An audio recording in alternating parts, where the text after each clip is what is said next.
My sister put my dogs to sleep while I was away on a trip. And she still expects me to forgive her. I won't. I'm going to sue her. My phone buzzed with a security camera notification. Someone was moving things in my kitchen.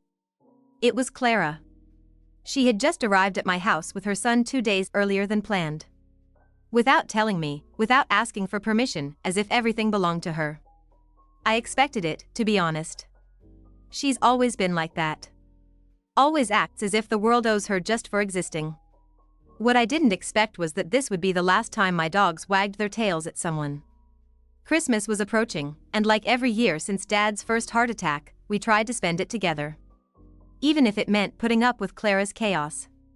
I agreed to let them stay in my house for a few days while I finished a work trip in Chile. What I never imagined is that when I returned, I would lose everything. My dogs weren't just dogs, they were the only thing I had left of Samuel, my fiancé. He chose them, raised them with me. He died 2 years ago in a motorcycle accident, just 2 weeks after proposing. We never got married. We never took that trip together. But he left me Max, Luna, and Rocky. The 3 of them were our unfulfilled promise. They were my family. Clara never cared. From the moment she arrived, she activated all the indoor cameras without realizing it. I saw her walking around the house as if it were hers, pushing the dogs away with her feet, yelling at them when they crossed her path. The first day, she shooed them away with a broom. The second, she was already hitting them. By the third, they were gone. They disappeared while I was going through immigration. I called the vet, the neighbor, the caretaker, desperately. No one knew anything. Until a notification from the municipal records confirmed the unthinkable. She had called animal control. My sister had my dogs put down without consulting me, without waiting for me, without even calling me. When I got home, I couldn't breathe. The house was spotless. Of course. Shiny, like a magazine. But it was a mausoleum, silent, cold, orphaned. "Where are my dogs?" was the first thing I asked. Clara looked at me as if she were the victim. "They're gone. Alex was bitten twice. And that gives you the right to kill them?" I asked her what she had done. She answered without remorse, "I called animal control. They took the necessary measures." The blood drained from my body. It felt like everything I had built, everything I loved, had just been ripped from my chest with a serene smile. I tried not to lose my composure, but I exploded. I couldn't believe that my own parents, took Clara's side. "Anna, understand. The dogs bit your nephew," my dad said, "and that's why she killed them." I screamed. They were my family. Samuel left them to me. Doesn't that matter to you? Clara just said she acted as a mother, that she did it out of responsibility, that if she had waited, the damage could have been worse. Worse than the emptiness she left me with. I kicked them all out. Not out of pride, out of self-preservation. My mother called me dramatic. Told me I had to understand it was a simple accident. A simple accident. And my dogs, dead. That night, I slept on the laundry room floor, hugging the blanket that still smelled like Max, the only one who survived, recovering in a trusted clinic. The other 2 didn't make it. Rocky died 2 days later. Luna had to be euthanized. The report said they were aggressive after Clara provoked them, hit them, locked them up. I was left alone, silenced, buried in a quiet rage no one wanted to hear. But if they thought I'd just cry, they were wrong. This was only beginning. I spent that first night with sleeping pills and a box of tissues that emptied before dawn. I didn't cry like a victim. I cried like someone burying a piece of her soul without even being allowed to attend the funeral. Rocky died at 2:43 a.m. of respiratory failure. The vet told me with a trembling voice. I thanked her. Neither of us knew what to say. Luna never woke up from sedation. Max, the strongest, survived, but with a broken leg and a shattered heart. Just like me. Meanwhile, Clara posted pictures of the Christmas dinner she hosted. A dinner after ordering my dogs killed, using my plates, my tablecloth, my tree, with my parents smiling as if nothing had happened. And I realized, what hurt most wasn't the loss. It was the betrayal. I tried to talk to Mom, to ask for understanding, some humanity. What I got was worse than a slap.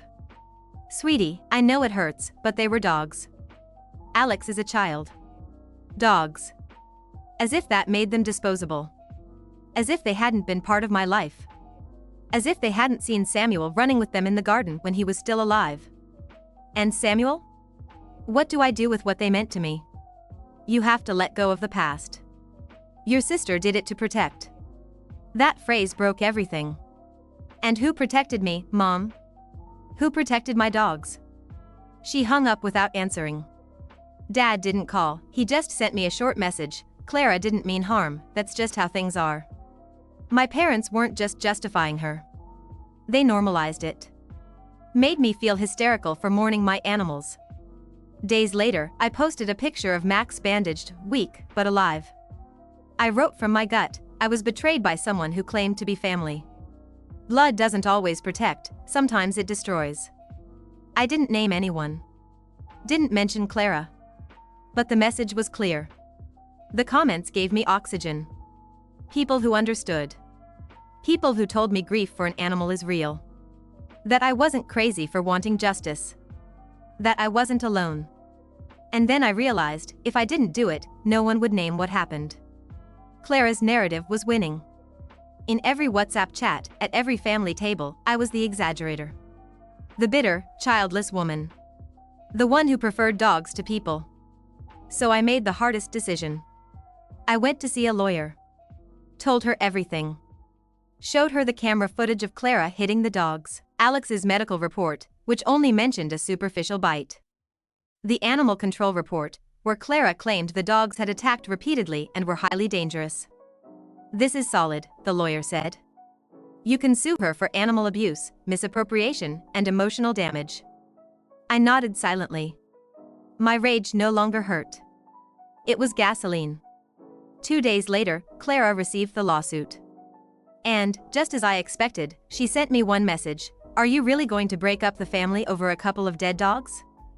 I read it. Reread it. Closed my phone. Didn't respond. Because that one sentence was Clara in a nutshell, the queen of misplaced drama, the expert in dodging emotional responsibility, the one who destroyed everything and then played misunderstood. Break the family? No. The family broke the moment someone killed my dogs and everyone applauded at Christmas dinner like nothing happened. The following days were strange: silences, blocks, people unfollowing me, passive-aggressive comments. An aunt sent me a heart emoji and, "I hope you can talk someday." Sisters are all that's left. I blocked her. Not out of hate, out of mental health. Because the only one left was me. The day I read, "Are you really going to break up the family over a couple of dead dogs?" I knew my sister no longer existed for me. And yet, I still searched for a reason to understand her. To not hate her. Because no matter how hard I tried, the betrayal hurt more than the loss. The most absurd part? I was paying Clara's mortgage. Yes, for the last 3 years. When she was left alone with Alex, without a stable job, without the child's father's help, I offered to cover her house so they wouldn't lose their roof. It wasn't charity, it was family. It was love. I also helped our parents, sending them money every month. Mom said it was for emergencies. Dad never asked questions. But I knew without that help they couldn't afford their medication or the silent debt they carried since he retired. And still, I was the villain. After the lawsuit, the first thing I did was cut everything. Payments, deposits, transfers. Not out of revenge, out of dignity. I wouldn't keep financing the lives of those who treated me like an emotional burden. That's when the reproaches started. First, a message from Mom: "Anna, how can you cut our support over a simple dog that attacked your nephew? I thought you were better than that." Then Dad: "Stopping your help won't bring the dogs back, but it could destroy what's left of this family." And finally, the worst, a voice message from Clara. Her voice trembling, but dripping venom: "You've always been like this. Cold. Controlling. But I never thought you'd leave your parents without help over a tantrum." I had to turn off my phone. My hands were shaking. It wasn't a tantrum. It was a boundary. As days passed, Clara spun her narrative. She posted quotes like, "A family that takes your bread isn't family. Or, if you feel alone after protecting your child, you were never truly accompanied. She earned easy applause online. Public validation. I didn't respond. But one night, I broke my silence.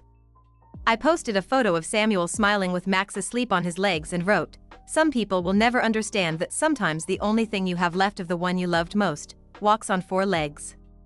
And losing that isn't just a loss, it's burying what you had already mourned." My inbox exploded. Some messages gave me strength. Others told me to stop living in the past. One woman wrote, "I understand you. They told me I was exaggerating when I lost my dog at the hands of a loved one too. You're not alone." And I knew she was right. I wasn't alone. I wasn't crazy. I was broken. But not alone. Preparing for the hearing was a nightmare. My lawyer, Florencia, told me to stay calm. To show no emotion. The judge's empathy isn't guaranteed, she warned. I had to re-watch the camera footage. The blows. The yelling. The fear in Rocky's eyes when Clara raised the broom. I got sick that night. Vomited the little rice I'd eaten. Cried in rage. Not just for them. For me. For the emotional abandonment I suffered while I supported the very family that now despised me. Florencia handed me a detailed financial report, bank deposits, transfers to Mom's account, mortgage payments, everything I had given. Now used as evidence. Because one thing was clear, you can't spit on the hand that feeds you and then ask it to keep holding you. The day of the hearing arrived. It wasn't a formal trial yet, but it was key to present the facts. Clara arrived with her son, face of a martyr. Modest clothes, no makeup, like grief lived on her skin. Even her lawyer seemed chosen by casting, young, friendly, calm voice, good presence. I came alone, except for Florencia. Max was still hospitalized. The judge asked us to be direct. Clara spoke first. Said she acted out of maternal instinct. That the dogs were aggressive. That her son had nightmares since the incident. Her voice cracked, tears restrained. A show. Not a word about the blows she gave the dogs. Not a mention of living in my house, with my money. Not a shred of remorse. When it was my turn, I spoke softly but firmly. They weren't pets. They were my family. My partner left them to me before he died. And my sister, while I was away, attacked them, reported them as dangerous, and let 2 of them die. I showed the videos. The blows. The screams. The terrified barks. The courtroom went silent. The judge said nothing for minutes. Then cleared his throat and called a recess. In the hallway, Clara glared at me. "Are you happy?" she whispered. "This is how you'll win." I looked her straight in the eye. "Win? What, Clara? Did you forget you killed the only thing I had left of Samuel?" "I didn't kill them," she snapped. "You left them with someone who couldn't handle them, and now it's my fault." I laughed bitterly. Of course, it's always someone else's fault when you do something cruel. Alex watched us from a corner. Clutching his tablet. His eyes showed fear. But not of me, of her. The resolution wasn't immediate, but it was clear the case would continue. The judge ordered a psychological evaluation of Alex, a full veterinary report, and a financial review between both parties. In other words, it was serious now. And that's when the media war began. Clara leaked parts of the story. Posted cryptic phrases about mothers who sacrifice everything, photos with Alex, hashtags like #IProtect or #MySonMyLife. Disguised as motivational content, but everyone knew. My parents shared her posts. My mother even left a comment that broke me to the bone. Sometimes being a mother means making hard decisions. Clara, we're with you. Not a word about my dogs. Not a word about Samuel. Not even a private message. Just public judgment. That night, I broke down. Vomited, cried, smashed a family photo frame. The glass cracked across my face in the picture. I took it as a sign. I wasn't part of that photo anymore. And I decided something. There was enough evidence. The judge knew it. The opposing lawyer knew it. Deep down, the public knew it too. I wasn't just going to ask for compensation. I was going to demand punishment. So they'd feel what I felt: abandonment, helplessness, betrayal. Because now it wasn't just about my dogs. It was about me. For every time I kept silent to preserve peace. For every mortgage payment with no thanks. For every time they made me feel like my emotions were too much. If Clara wanted war, she'd have it. The sentence came 4 months later. I was called in on a Friday morning. I remember wearing the same scarf I wore the last Christmas we spent together. I thought it would give me strength. Instead, it stabbed me in the gut, like the fabric still smelled of a family that no longer existed. The judge spoke in a neutral tone, emotionless, as if reading a menu. Clara was found guilty of animal abuse, misappropriation, and severe emotional damage. The evidence was irrefutable, not just the videos, but the financial documents, the animal control reports, the indirect testimonies of neighbors who heard the screams. The fine was exemplary, $6,000. A huge, fair, and completely impossible amount for someone like Clara. Her lawyer begged for extensions, renegotiations, appeals. The judge was clear: what you did wasn't just negligence. It was an invasion. A cruel act disguised as morality. I didn't cry. I didn't smile. I just clenched my fists. Because I had won the case, but not peace. That night, Dad called me one last time. "Are you happy, Anna? Is this what you wanted, to ruin her?" I stayed silent. She had to move back with us. She's destroyed. The boy is scared. She can't pay the debt. Does that make you feel better? And what about what she did to me? To Luna? To me? They were animals, he shouted. And that's when something broke completely. They weren't my family. Just like you aren't anymore. I hung up. Never answered that number again. I sold my house. I couldn't live among walls where my dogs once ran. Every corner reminded me of Samuel. Of the good days. Of Christmases where Clara and I still spoke as sisters, not enemies. I moved south, near the sea. Max came with me. He limps, but he's alive. Every morning he wakes up beside me. When I tremble at night, he nudges my arm as if to say, "You're still here." And so am I. I didn't take photos, family heirlooms, or inherited plates. Just my books, clothes, and the ashes of Luna and Rocky. Everything else, I left behind. Clara never paid the debt in full. My lawyers seized part of her account. She lost her car. Her social media went silent. No more cryptic posts. No more photos of Alex. Her last post was a dry phrase: "Sometimes blood weighs more than water. But it can also drown you." Months later, I received a handwritten letter from Mom. "Anna, your absence is a void we don't know how to fill. I hope someday you can forgive us." I didn't respond. Because that forgiveness isn't mine to give. It belongs to my dogs. To the woman I was before all this. Sometimes I dream of Samuel. Of his deep laugh. Of the way he called the dogs like they were his children. In those dreams, we're all together again. The dogs bark, he cooks, I smile. And Clara isn't there. I wake to the sound of the ocean. Still broken, but starting to rebuild. There's something no one tells you about grief. Sometimes you don't mourn the love you lost. You mourn the illusion that love ever existed. Today marks a year since Clara had my dogs put down. A year since my world became unrecognizable. A year since I opened my eyes. I still keep Rocky's blanket, Luna's collar, and Max's chewed-up toy. They're in a closed box I don't touch, but can't throw away. Not out of attachment, but respect. Because forgetting isn't healing. Healing is remembering without collapsing. Clara never wrote again. Neither did my parents. I heard from an ex-neighbor that they sold their house to pay part of the debt. That now they all live together in a small apartment. That Alex left private school. That Clara doesn't work. I feel pity. Not anger. Because all that destruction could have been avoided with a simple call. A conversation. Empathy. But no. She chose to decide for me. For my house. For my life. For my dogs. And no one stopped her. Instead, I chose to move on. I started painting again, something I hadn't done since Samuel died.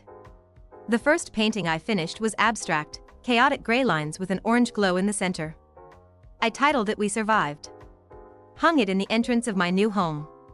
No one's seen it but me. And Max, who tilts his head at it as if he understands, that's what we are. Ruins that learn to breathe.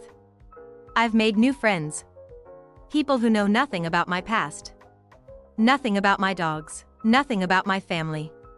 People who ask about my job, my books, my favorite coffee. Not about Clara. Not about the trial. Not about the Christmas that never ended. And I realized, that's what I needed most. To stop being the sister who sued over some dogs. To go back to being Anna. Anna, the one who loved. Anna, the one who lost. Anna, the one who chose not to lose herself again. Sometimes I feel guilty for not missing my parents. But the truth is, I missed them so much while they were still around, that now their absence feels like freedom. No more messages. No more trials. No more demands. Just me, Max, and the sea. Today we walked along the beach. He limped into the water, happy. I sat and watched the sun touch the horizon and finally felt something close. Not the pain, that's still there. But the cycle. The stage. The war. I picked up the smoothest stone I could find and wrote with permanent marker, "Here it ended." And here it began. I threw it into the water and left in silence. I didn't lose my family. I freed myself from them.